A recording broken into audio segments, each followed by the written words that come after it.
11 a.m. NYJC's open house is in full swing. Visitors are welcomed warmly by our welcoming party and also given a goodie bag which contains a booklet about NYJC, among other things. Visitors are impressed by the facilities available in the college. They are treated to dazzling performances, including dances by our award-winning dance society, Guzheng Ensemble, and symphonic band,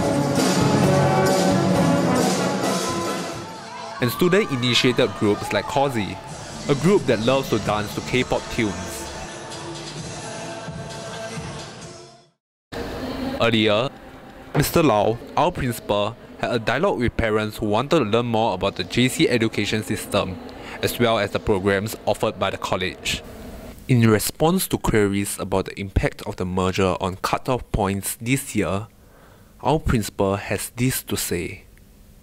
I think if your child really likes the environment here, you think that this is the school that you want your child to be in, we will strongly encourage you to still put us as your first and second choice.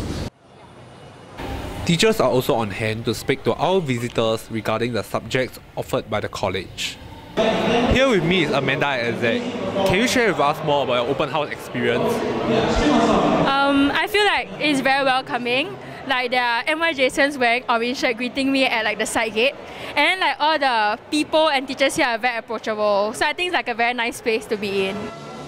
We have enjoyed hosting you, and we hope that you will say yes to NYJC. If you had missed our open house and have questions regarding JAE and our college, you can give us a call or drop by today and tomorrow between 9 a.m. and 4 p.m.